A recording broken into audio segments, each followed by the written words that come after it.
Na stežaj. Sorina radijska klepetalnica. Radio Sora vam dela družbo in čas je, da odpremo vrata v našo radijsko klepetalnico.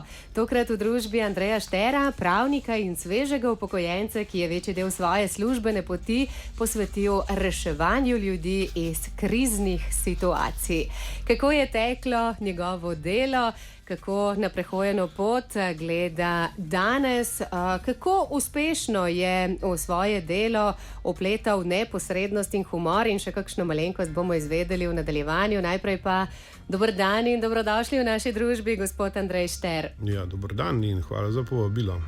Sveži upokojenec je zdajle prva povezava, ki jo najdemo skupaj z vašim imenom.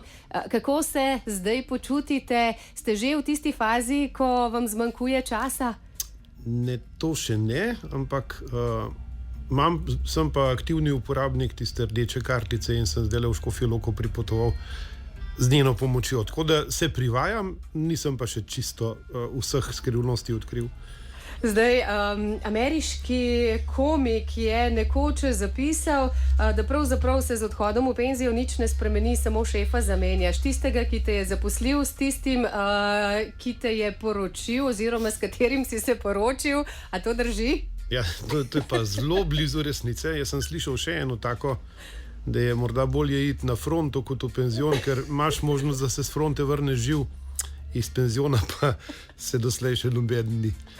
Ja, humor je tisti, ki vas odlikuje. Kaj je pravzaprav vas pripeljalo do tega, da znate na življenje pogledati tudi z humorne plati? Ja, sicer bi bilo pa res za obupati, ne? Če tudi človek je tako nekako narejen, da ohranja spomin in se oklepa tistega pozitivnega, tistega, kar ga navdihuje, in slabe dogodke, tragične stvari nekako pusti, da jih prekrije čas. Sicer bi bilo res zelo hudo, ampak s humorjem je zagotovo lažje in tudi bližja pot do sogovornikov.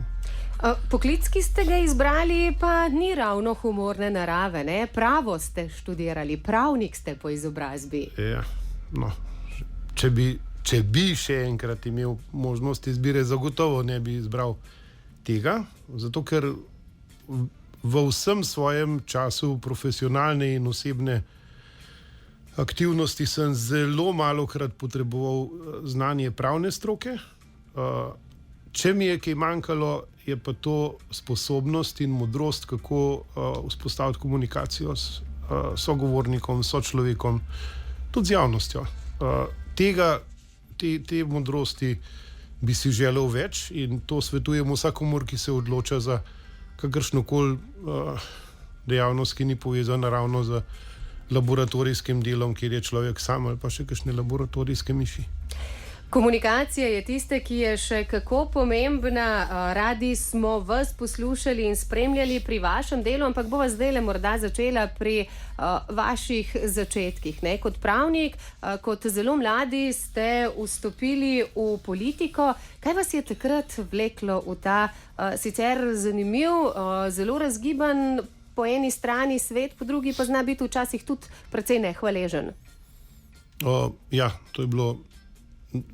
Torej, z mojega stališča je bilo to zelo nepričakovano, in če bi mi kdo mogoče 5 ali pa 10 let prej kaj takega obedal, bi se mu od srca nasmejal. To so bila pozna 80. leta prejšnjega stoletja in takrat me je nagovorilo to, kar se je takrat v družbi preprosto zgodilo. To je bila ena odkrita želja in prizadevanje in tudi nuja, da Slovenci se zmerimo, stehtamo in se odločimo, a smo za avanturo samostojnosti ali pa nismo. Zdaj sem namenoma uporabil besedo avanturo, ker takrat, če premislim sebe in svoja pričakovanja, sem bil zelo naiven. Torej, takrat smo seveda se postavili po konc in smo rekli, mi bomo, in ker smo tako pogumni, pokončni, lepi in pošteni, nas bo cel svet ujčkov in nas bojo vsi prišli podpreti in pohvaliti. Seveda, tisto prvo se je zgodilo, postavili smo se pokonci in bili smo relativno lepi, pogumni, pokončni in pošteni. Ampak v svet pa, mislim, skoraj nihče iz sveta ni bil za to. In pohval je bilo bore malo, mnogo več pa tistih opozoril, paste, boste že še videli, jedli boste travo in tako naprej. Ampak tisto prizadevanje in tista odločenost Slovencev, da se gremo za res in da bomo šli na svoje, je bila nepremagljiva. In zanimivo, ne, to ni bilo pogojeno s tem, da je šla takratna država v gospodarski propad, pa da so imeli v Beogradu kovnico denarja, ki je bruhala natiskane gore papirja, kar je seveda dramatično povečevalo inflacijo in zmanjševalo kupno moč in uspešnost gospodarstvenikov. To je bilo vse nekako športno prevzeto. Slovenci so celo znali že dopoldne iti k menjalcu in zamenjati tiste dinarje v marke, ker popoldne je bilo že manj vredno. Kar je bil v mojem razumevanju tisti preobrat in kar je pomenilo točko, od katere ni bilo vrnitve, je bil načrtovani poseg v kulturo in v jezikovno samobitnost. Takrat je prišla ven en program Srbske akademije znanosti in umetnosti, ki je predvidevala, da bojo v šole, v osnovne šole uvedena skupna jedra, kjer se bodo vsi otroci v naši lepi skupni domovini učili isto. Isto zgodovino, isto glasbo, isti jezik. In takrat se pel smo v enem pevskem zboru, to je bil akademski pevski zbor France Prešeren, in nekako je veljalo, da Zdravljica bi bila pa lahko naša himna, ampak iz političnih logov je zavel en tak mrzel leden veter, ni zaželeno, da pojete Zdravljico. In kjerkoli smo bili, smo zapeli Zdravljico in ljudje so zares jokali. Pa ne kakšne stare mame, ki so prišle s cekarjem, ampak mladi, tisti zreli ljudje so to razumeli kot gesto, vzgib k razmisleku. Ne? In to me je takrat nagovorilo, da se je vredno iti tudi na tem področju zares. Takrat smo ustanavljali Kranjski odbor Slovenske demokratične zveze, to je stranka, ki jo nimamo več, škoda. Bil sem izvoljen za delegata v takrat tridomni 240 članski skupščini v Ljubljani in vse to me je nekako korak za korakom premaknilo iz takratne službe na finančnega inšpektorja v službi družbenega knjigovodstva v politične sfere. In tam ste potem vztrajali nekaj časa tudi kot minister za notranje zadeve. Ja. Zanimivo, ne? Glede na to, da radi poveste, da pa pravil ne marate najbolj. To mi je tam samo pomagalo. Tudi, to je bila ena naslednjih stvari, kjer bi sogovornika, ki bi mi kaj takega napovedal, bi ga štel za nekoliko tako. Ministrstvo za notranje zadeve. Tja me je povabil takrat drugi minister v samostojni Sloveniji, Ivo Bizjak, za državnega sekretarja. Bom rekel, imel sem toliko izkušenj z policijo kot z lastno smrtjo, torej nič. Policija pa z mano tudi približno glih toliko. Potem se je naneslo, da je Ivo Bizjak odstopil in predsednik vlade mi je namenil vprašanje, ali bi prevzel za njim to mesto. In jaz priznam, da sem šel najprej k frančiškanom malo posedeti v cerku. In potem sem se posvetoval s soprogo, pa s tastom takrat, ki je bil moder mož. No, in potem sem sporočil Drnovšku, da ja. In čez nekaj dni je Drnovšek rekel, veste, vsi pa tega ne podpirajo. Sem rekel, to pa ni več moj problem, ampak vaš. No, in tisti predlog je potem dobil kar precej visoko podporo v državnem zboru in bil sem izvoljen za ministra za notranje zadeve. To sem delal dobre 3 leta.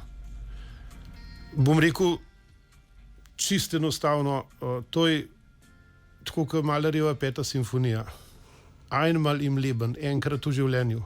Če bi mi kdo zdaj začel razpredati, kako je to možno delati neprestano in da je kdo res predestiniran, izvoljen za tako zadevo, ni takega. Taka služba, če jo res upravljaš, te izčrpa, od tebe odžene vse prijatelje, ta pravi, naplavi nove, ki seveda te trepljajo po rami in hvalijo, ampak ti odidejo zelo hitro, potem, ko je zadeve konc. Mene je najbolj nagovorilo, da je to omejen čas trajanja, takrat, ko sem videl, da sta hčerki zrasli med tem, ko jih včasih toliko časa nisem zares videl in z njima govoril. Tako da sem brez zamer in brez zlih misli, ampak kar z veseljem zaključil tisto. Tako, še ena taka zanimiva, taka luštna, humorna zgodba iz tega obdobja. Zdaj za policiste radi rečemo, da so naši angeli v modrem, tudi sami pravijo, da raje pomagajo, kot kaznujejo. Pa upam, da zdaj naju ne bodo preganjali, ne, ker si jih bova pa vseeno malo privoščila. Vi ste bili pobudnik za izdajo knjižice Vice o policajih. Ja, točno, to je bilo tik pred novim letom 95. Moram reči, da je bilo tam precej sodelavcev, ki so znali povedati tako ta pravo šalo in so imeli zato tudi smisel. Pravijo, da je najbolj zdravo, če se znaš pohecati na svoj račun. No in potem smo prišli do tega, kaj pa, če bi mi to nekako zbrali, ne? So rekli, veš, sej mi zbiramo policajske vice, ampak zbiramo tudi tiste, ki jih govorijo, ne? No, ampak potem je tistih vicev res bilo kar lepo število in smo se odločili, da naredimo eno tako skromno knjižico, malo več kot velikost potnega lista. In tisti je bilo res silno odmevno. Oglasili so se taki pravi sociologi in mnenjski voditelji, ki so rekli, to je pa epohalno, ne, to je pa nekaj najbolj smiselnega, ne, kako dobra gesta. Jaz nisem znal presoditi, tudi na začetku ni bilo mišljeno, da je to en tak dramatičen družbeni dogodek. Najbolj me je pa veselilo, ker sem pred Božičem 95 sem to knjižico prinesel na vlado in jo razdelil med kolege ministre. In vem, da je Kacin, ki je bil takrat moj kolega, je to gledal zelo namrščen in je rekel, dobro si se spomnil. Bom tudi jaz izdal knjigo o vojaških vicih, ne. No, čez nekaj mesecev je prišel in rekel, veš, ne gre. Vicev o vojakih pa ni. No, o policistih jih je pa kar nekaj. Imate svojega najljubšega morda med njimi? Ja, mislim, kot vsak ima tudi ta zrno resnice, ne? Ko gre policaj po cesti, po pločniku, pred sabo zagleda banani lulupek in reče, Madonna, poglej, banana, spet bom padel. Je pa še ena dogodivščina s tem v zvezi. Kmalu potem, torej teden dni potem, smo imeli en tak sprejem za novo leto za policijske šefe in vem, da je prišel takrat, je bil predstojnik v policijski šoli tamle v Tacnu, en tak, temu bi se pa upravičeno reklo, da je bil še miličar, ni bil policaj. starejši možakar z brki pride do mene, prav minister, to ti pa zameram. Ne, pa jaz rečem, ja, kaj pa je bilo?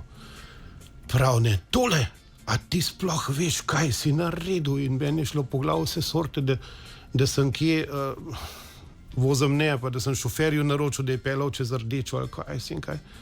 Pa prav ne, tole, to, kar zdaj povsod berem, da so eni vici o policajih, pa da si ti imel nekaj zraven, sem rekel, ja, seveda, prav ne, to ti pa ne bom odpustil. A veš, kaj si naredil, veš, to se nam bojo vsi smejali.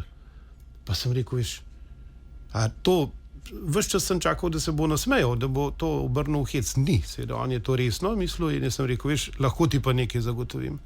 Ko bomo izdali naslednjo knjižico vicov, bo tale zgodba najnega pogovora eden od prvih tam zapisanih hecov. Tako da bili so ljudje, ki so to vzeli tako zelo narobe, ampak jih je bilo malo, zdaj pa sploh nobenega več. Tako, smeh je, pravijo, tudi pol zdravja, tako kot glasba, in zdaj le uživamo v njej. Da v sveti na dlani leži in brezskrbno verjameš ljudi, ki so ob tebi. Pride čas, ko spoznaš, da v resnici jih sploh ne poznaš. Ko jim gledaš iskreno v oči, veš mar ni. Kdo še verjame, le kdo še verjame, tople besede, obljube in kdaj pa kdaj dobre ljudi. Rada bi, da še nekdo misli name, da mu prva sem misel, ko vstane. Še kdo verjame, takšne stvari. Marsikomu se zdi, da denar se ljudi spremeni, a vem, najboljše stvari se brezplačno dobi. Pride čas, ko spoznaš, vse, kar šteje, je to, da imaš ti ob sebi nekoga, ki zna te ljubiti srca. Kdo še verjame, le kdo še verjame, tople besede, obljube in kdaj pa kdaj dobre ljudi. Rada bi, da še nekdo misli name, da mu prva sem misel, ko stane. Še kdo verjame,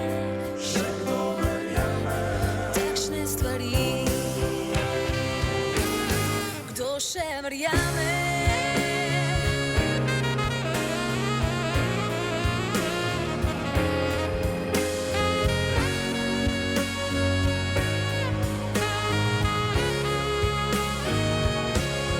Rada bi, da še nekdo misli name, da mu prva sem misel, ko stane.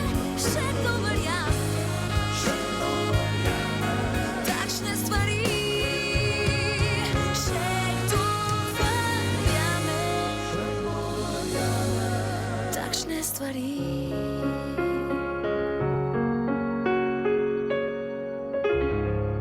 Sorina radijska klepetalnica. Na stežaj. Ja, danes na stežaj kukamo v svet Andreja Štera, Kranjčana, pravnika in mojstra reševanja kriznih situacij. Kot sva že dejala, začeli ste v politiki, po ministerski karieri pa ste zajadrali v svet diplomacije. Kaj vas je vleklo tja? Ja. No, o tem prehodu velja reči mogoče besedo dve. Tam ko sem zaključil delo ministra, sem imel pravico do sobotnega leta.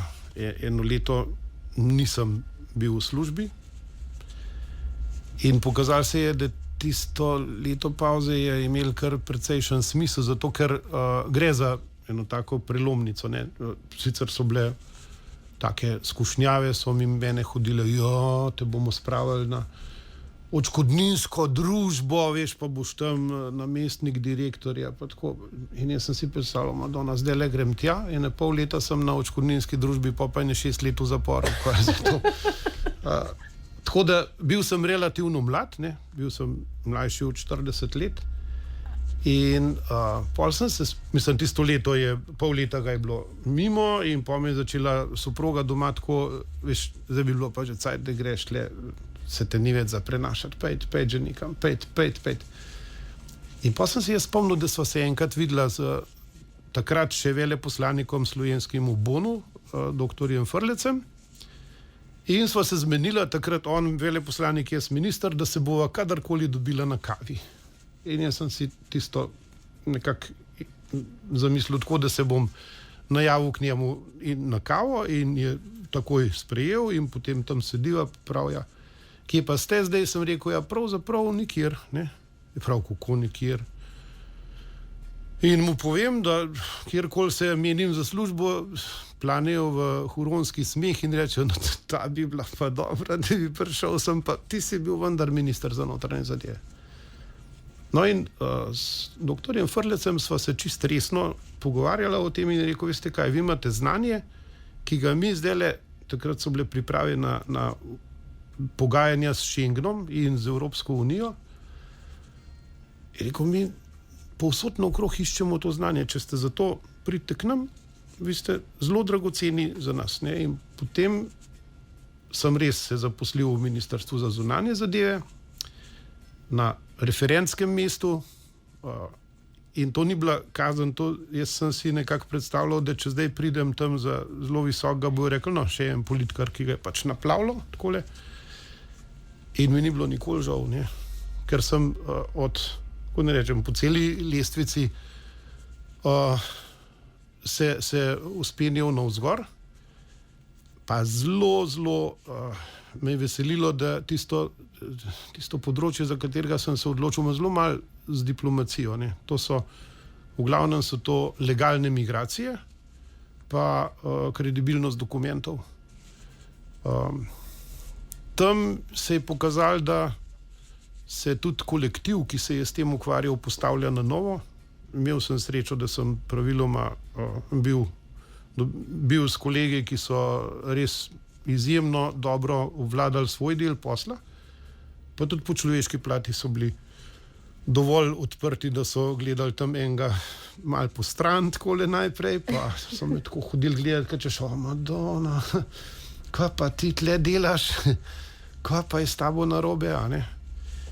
No, ampak pokazalo se je, da tisti je kar eno delo, ki se je pokazalo kot perspektivno. Zdajle, dan današnji Schengen malo smrt voha, pa je to zelo narobe, pa zelo veliki problemi bodo, zato ker ljudje smo Evropsko unijo razumeli zlasti na način, da se lahko primemo za denarnico in tam imamo malo več, kot smo imeli prej, in nimam nam treba čist povsod menati denarja in lahko potujemo tako, da pomahamo cariniku, ni treba zdaj po vizo ali pa kaj takega. Skoraj za znaten del sveta tako velja. To je zdaj malo pod vprašajem in to ni dobro, ne? Ker tudi če so začasne, tele notranje meje, jih je zelo težko odpraviti stran, ker ljudje se pol počasi navadijo in začnejo reči, no sej, če je tamle meja, pa ni rečen, da ni tudi na drugi strani. Tako da jaz v tem vidim kar en velik potencialni problem.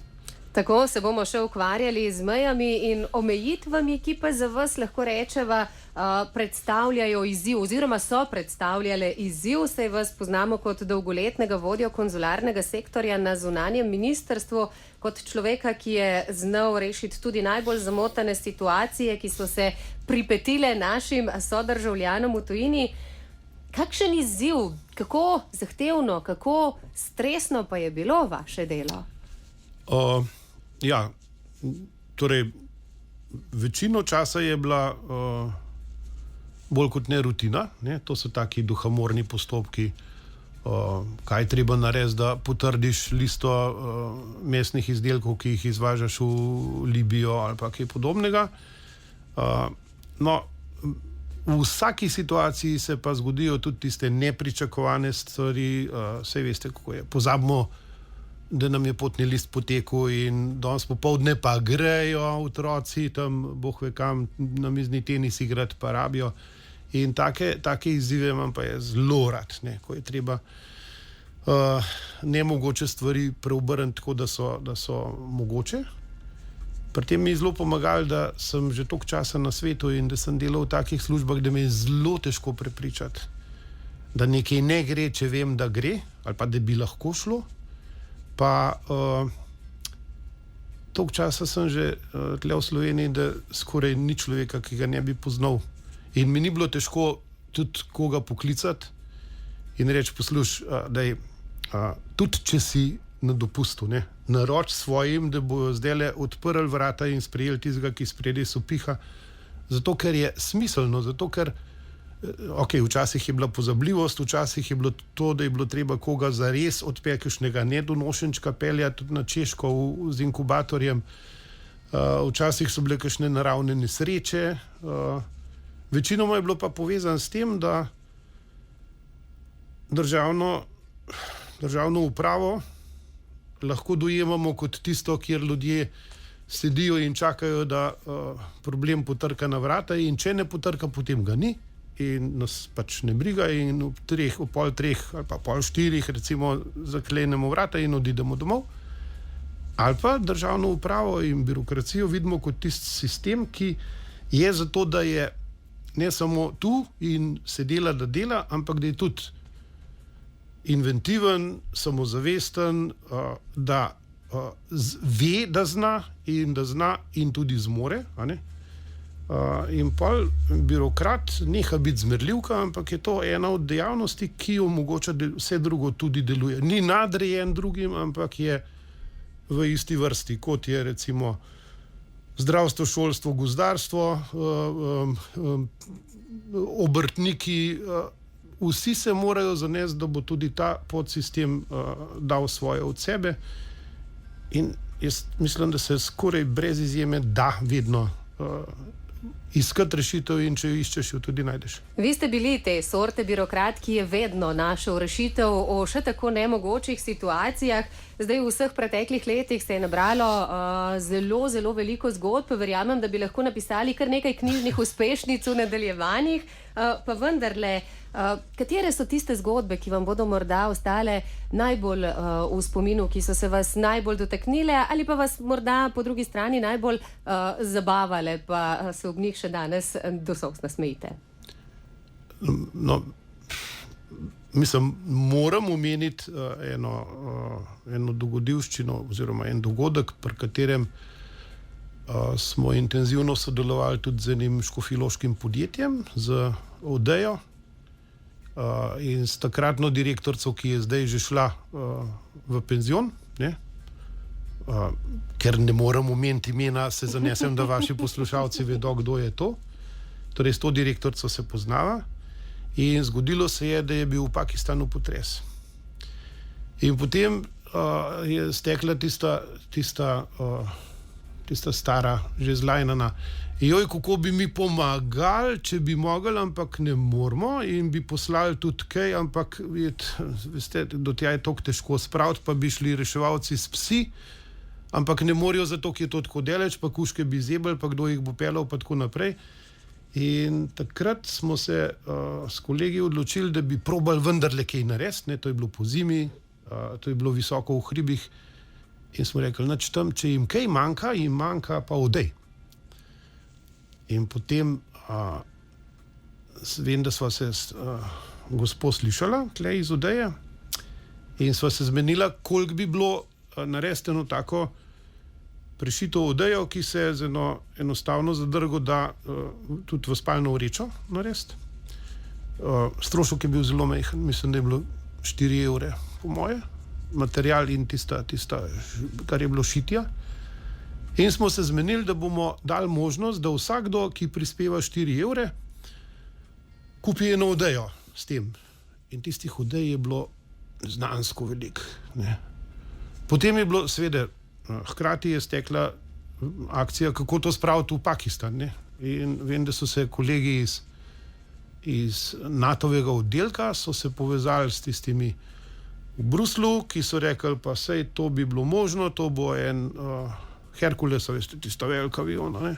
Ni bil seveda poln odej, zato ker so jih tle v odeji znali tudi tako komprimirati, da to je bilo nekaj palet tistih. Se je zložil na majhno. Se je na majhno zložil, ampak tistih odej je bilo neznansko veliko. To je bilo 10 in 10 tisoč odej. In jaz sem prepričan, da so jim zelo prav prišle tam, kamor je šlo. Takrat je tale pristop, katerega direktorja tudi poznam, ker je tam le stražišča doma. Ko je slišal za to, je rekel, a lahko kaj naredimo? Sem rekel, ja, lej, ne bom ti rekel, da kup odeje, zato ker jih verjetno ne boš, ampak daj si izmislil eno tako, en spot si izmislil. In če se bo kdo spomnil, to je bil en spot, kjer nekdo potrese tisto hiško z snežinkami noter in potem jo postavi in tam snežinke počasi padajo in pojavi se napis, zamislite si, kako jih zebe v Pakistanu po potresu. Mislim, skratka, k dobri ideji se kmalu zberejo tudi ljudje, ki podprejo to in tisti je bila ena taka bleščica. In jaz sem odeji in njenim delavkam in vodstvu neskončno hvaležen za to, da so razumeli potrebe časa in so pristopili k temu, ne. Še ena, ki je tudi povezana s Škofjo Loko. Takrat, ko je bil COVID, so v začetnih tednih je ta situacija zares presenetila ljudi, ki so rajžali po svetu. In takrat mi ni bilo žal kakršnekoli akcije, zato ker ljudje niso nič pripomogli k temu, da so nekje nasedli, boh ve kje, ne? V Španiji, na Lofotskih otokih ali pa. No in so bile 4 gospe, od katerih sta vsaj 2, poznate zgodbo. A ste že porihtali tisto številkami? Kar povejte. No, kakorkoli. Oglasili so še 4 gospe, ki so bile na potovanju po Južni Ameriki. In sprašvali, kaj naj naredijo, zato ker so začele so v Peruju in potem so šle tadadam proti severu in zdaj so bile na meji z Mehiko, ampak še na nemehiški strani. In po poti jih je spremljal že nekako najava, da je zelo težko, pa da bo zelo hudo, pa tako naprej, ampak so rekli, sej mi imamo povratno karto, tam iz Guadalajare gremo tadadam proti domu. In na mehiški meji je bil hop, stop, nihče, me je zaprta, v Mehiko ne gre nihče, iz Mehike ne gre nihče, tudi če imate povratno karto, nas ne zanima. In seveda pol so klicale in so doklicale klicni center in pol se slišimo, pa joj, kako, pa kaj, sem rekel, jaz ja, ta trenutek nimam benga na sveta, ne. A ste v redu? Ja, so rekli, v redu, sem rekel, ja, a vam je denarja že zmanjkalo? Ne, prav, se imamo može doma, se je v redu. In pa smo se zmenili, da probajo pač može navrtati še za malo denarja, kakor ga pač rabijo, pa da ne zgleda, da bo proti severu rešljivo, ampak če bi šle nazaj proti jugu, bi pa verjetno odkot pa vendarle kakšen polet pa še šel. In tiste 4 gospe so potem nekaj tednov še šle po svetu, nazaj proti Peruju. Slišali smo se občasno in jaz sem nekje, takrat sem bil zelo velik pred mikrofonom in pred kamero, povedal, da tam po Južni Ameriki pa hodijo 4 gospe, ki so skupaj stare, ne vem, koliko sem rekel, ampak mnogo preveč. In seveda tiste gospe so prišle domov in potem je prišlo vabilo, če upaš, pridi na večerjo, kamor te vabimo, da boš videl, da mi nismo tok stare. In to so res ene take vitalne gospe, bile takrat in so še zdaj, no, dobro smo se spoznali, spregovorili smo o tem, kako je bilo in kako ni bilo, kaj vse se jim je dogajalo. Zakaj to govorim? Ne? Zato, ker je to ena bistvenih modrosti, ki se jo mora človek držati, če gre po svetu, da ne zgubi živcev in da ne zgubi tiste dobre volje, ne da se ves čas na smeh drži, ampak nekako navdih, da je potovanje že to, kar se mu dogaja, tudi če mogoče gre malo bolj levo, kot je mislil, ali pa malo više, kot je nameraval. Če ne zgubimo tistega optimizma, potem je marsikakšna zadeva rešljiva, vsekakor je pa lažje rešljivo, kot če tarnamo nekje v kotu in nas doleti še kaj hujšega, kot se je najprej obetalo. Tako, toliko za zdajle, nekaj glasbe si privoščiva, potem pa rečeva še kakšno o delu na klicnem centru 114 in ostalih življenjskih radostih.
Na stežaj. Radijska klepetalnica Na Radiu Sora. Na stežaj imamo odprta vrata v svet Andreja Štera. Nekaj zanimivih zgodb smo danes že slišali, kakšno bomo ujeli v nadaljevanju. Tale pravkar slišana je bila po vašem izboru. Zborovska glasba, pravite, vam je blizu?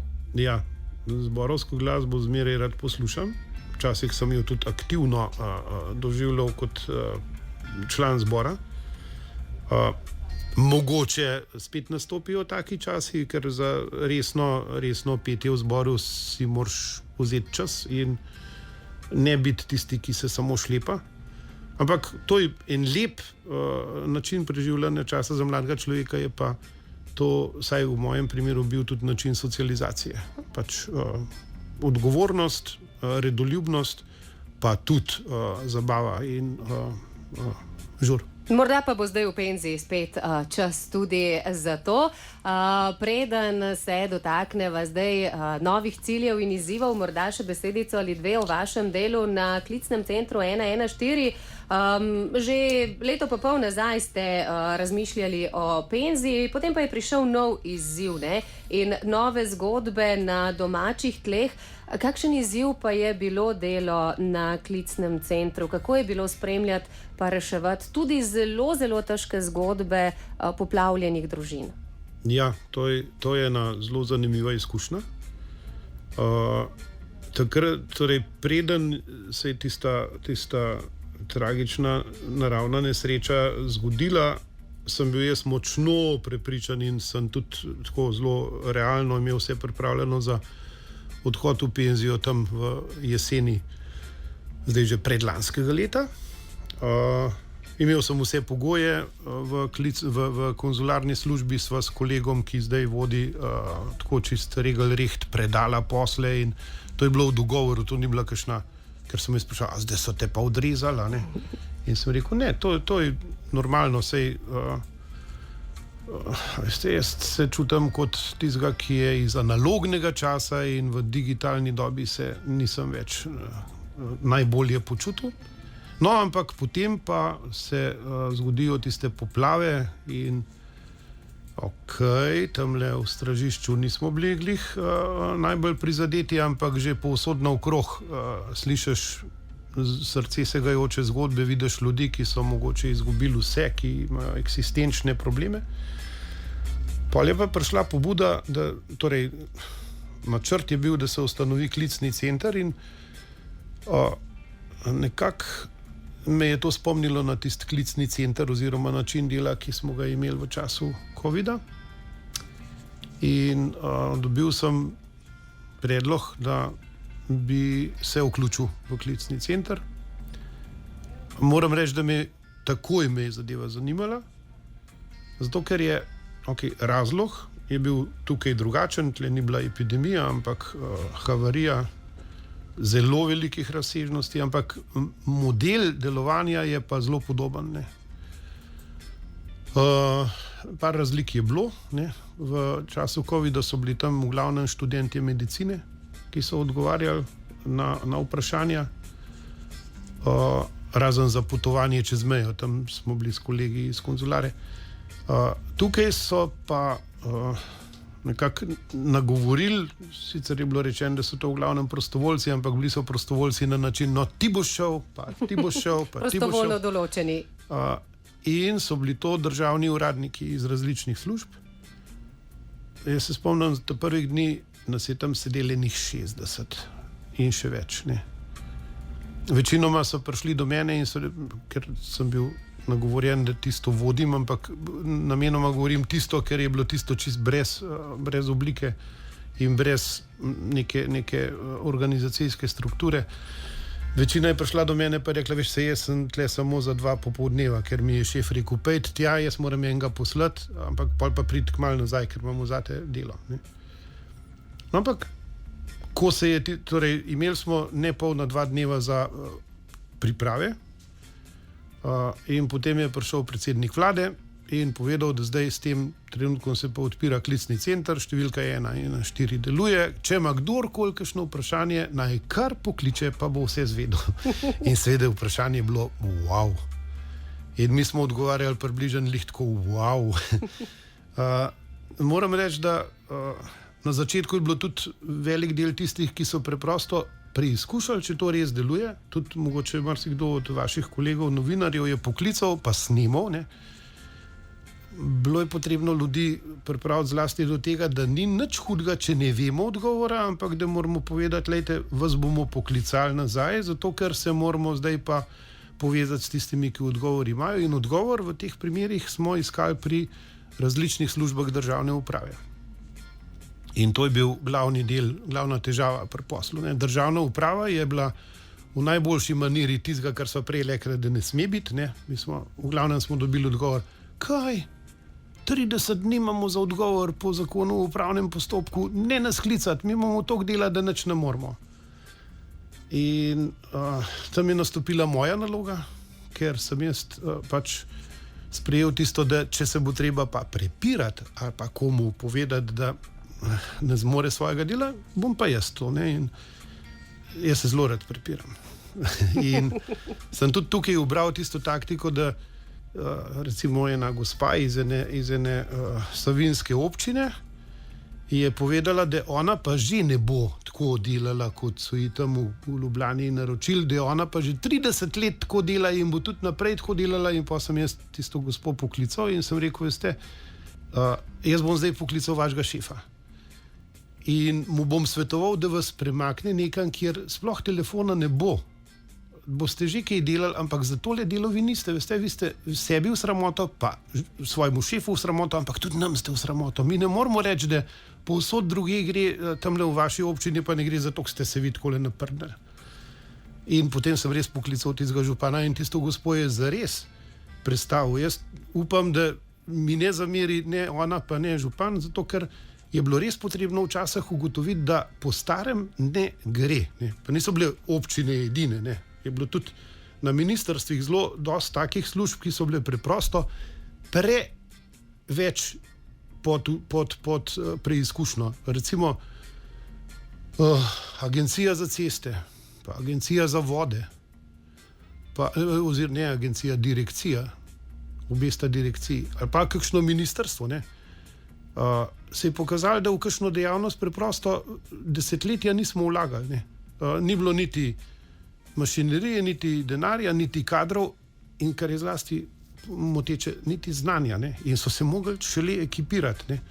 Mi smo bili pa na tisti umestni fazi, na eni strani zrevoltirani ali pa hudo prizadeti, prestrašeni in osamljeni občani, na drugi strani pa država, ki je včasih zelo nepretehtane izjave dajala v javnost. Kaj češ, mi bomo to pa to, mi bomo tist pa tist. Ne? In potem so si ljudje, si pač zapomnimo. Ne? In če slišimo, da bo v 30 dneh vse narejeno, potem, ko pride 31. dan, pokliče in reče, kaj zdaj?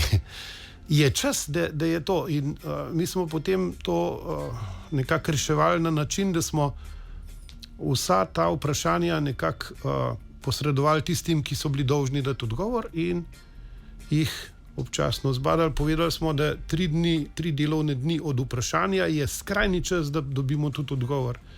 Zdaj smo že v veliki, še kar govorimo v prvi osebi množine, zdaj je v veliki meri že to zavedanje prisotno, da če se mudi in takrat je treba tudi preseči. Na stežaj. Sorina radijska klepetalnica. Ja, takole nekaj minut v družbi Andreja Štera nam je še ostalo. Prej smo zaključili na klicnem centru 114. Blizu 20,000 odgovorov ste našli, če sem našla pravi statistični podatek na spletu. To je bilo kar eno tako veliko dela in zdaj klicni center pravzaprav puščate oziroma ste pustili v odlični kondiciji. Ja, klicni center sem s koncem leta predal v roke enega kolega, ki zdaj to upravlja. Zdaj je malo drugače kot na začetku, zdaj je to 28 kolegov in kolegic, ki še zmeraj ostajajo državni uradniki, so v enem takem neformalnem detašmaju, vsak je zaposlen v svojem ministrstvu, ampak dela pa tukaj v klicnem centru, eni ves čas, eni določene dni v tednu. In mene so sprašali, kaj pa še delate, se je voda že odtekla, ne? In jaz sem rekel, ja, pa se nismo porodničarji, ne?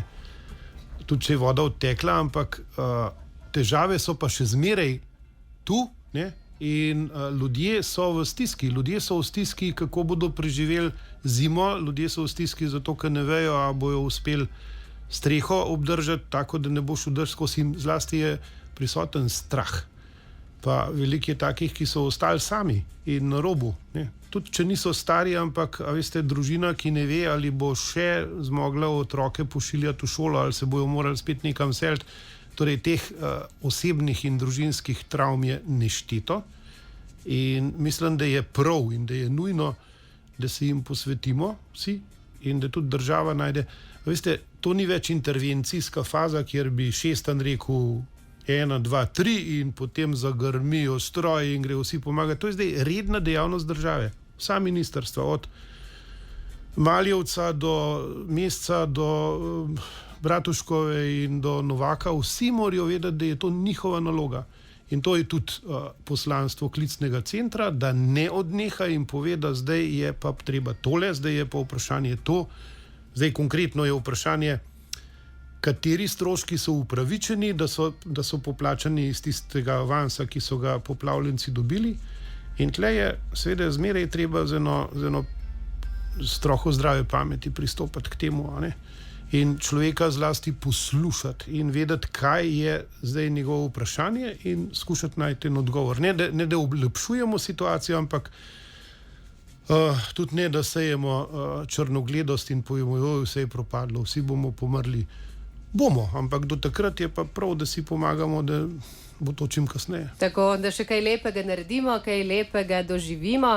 Sami to dobro opravljate tudi v okviru poslanstva malteških vitezov. Celo vodili ste jih nekaj časa. Če čisto na kratko predstaviva to organizacijo in vaše poslanstvo, pa bova v njej kakšno več rekla ob naslednji priložnosti. Ja, torej malteški viteški red je ena zelo stara, najstarejša humanitarna organizacija pravzaprav. V Sloveniji ima dolgo tradicijo, ki je bila potem za nekaj desetletij prekinjena in ugasnjena. Ponovno se je vzpostavila asociacija malteških vitezov leta 1999. Takrat je zelo veliko delo opravil takratni veleposlanik pri Svetem sedežu dr. Štefan Faleš. Zdaj je tistih v statusu, nas je tistih v statusu viteza 28. Od tega sta 2 magistralni dami, tako se reče. Niso vitezinje, ne? Niso vitezinje, ampak so magistralne dame. Seveda je pa mnogo bolj pomembno, da vključno s temi 28 je enih 200-250 tistih, ki so člani Malteške pomoči, in to so tisti, ki vsak v svojem okolju, včasih v skupni akciji, prinašajo upanje, pomagajo tistim, ki so v stiski, ki so sami, ki so bolni, ki so v potrebi, in jaz mislim, da tega poslanstva nikoli ne bo konec, ker nikoli ne bo konec stisk. Danes mogoče ni toliko tistih, ki so neposredno lačni, je pa vedno več tistih, ki ostanejo v senci, ki so ob robu in ki jih ne želimo videti. In to je poslanstvo Malteškega reda. In vi boste to poslanstvo seveda nadaljevali. Zdaj našla sva že kar nekaj konjičkov in zaposlitev, ki vas čakajo v penziji. Zdaj, kot ste dejali v nekaj intervjujih, šli ste v penzijo in zdaj je to, nobenih dodatnih pogodb, nobenega dodatnega dela, ker bo zdaj pa doma čas, ne, da se še kaj postori. Ja, zdaj, kako dobro veste. A so že pobeljeni kakšni prostori? A je že kaj na nov narejenega? Pobeljeno še ni, zato ker je zdaj čist premraz in bi se vlaga nabirala, ampak zdaj čistim in zmanjšujem tiste gore raznih odloženih stvari, knjig in spisov in fotografij. A veste, kako je, ko prineseš domov, rečeš, to bom pa naslednjič, to bo pa tukaj, to bo pa na nočni umarci, to bo pa gor na vrhu Mare, in tega je grozljivo veliko. 2 prtljažnika sta šla že od hiše. Najslabše je, če se s tem ukvarja tisti, ki mu to največ pomeni, zato je zmeraj dobro imeti kakšno pomoč. No, in pomoč v tem smislu imam jaz v svoji soprogi, ki včasih kakšno premišljevanje prekine in reče, poslušaj, tole 5-krat si že imel v roki, zdaj gre od hiše. Če pa ti nisi za to, pa 5 od hiše. No, to boste pa zagotovo počeli po tisti športni plati, ne, še vedno ostajate zapisani tudi športov. Šport me pa spremlja tako v aktivni fazi vedno manj, v organizacijski pa na način, da sem podpredsednik športnega kluba Pokljuka. Zdaj je high season oziroma sredi visoke sezone smo, prizadevamo si spet za eno zelo odmevno tekmovanje na najvišji ravni. Gor na Pokljuki imamo en svetovno poznan in pripoznan biatlonski center, ki v znatnem delu sobiva z naravnim parkom, kar je posebna draž. Mi se skušamo tako obnašati, da bi ta simbioza ostala. In Pokljuka si zasluži, da je neokrnjena in da je v vsej svoji lepoti, ampak tudi zasluži si pozornost javnosti. Tako, midva bova danes pod tole postavila piko, pogledala naprej, česa si zdaj želite za naslednje dni, razen zdravja, kakšne izzive ste si zadali ob odhodu, morda v penzion? Ja, vsekakor me in naju s soprogo Meto navdihujejo tudi potovanja. Kakšno potovanje ni nujno, da je najdlje. Ko sem jaz v kakšni debati, ki rečejo, pa Sešeli, pa Maldivi, pa Kongo, pa jaz rečem, ja, poslušaj, v Moravčah si pa že bil. Kaj?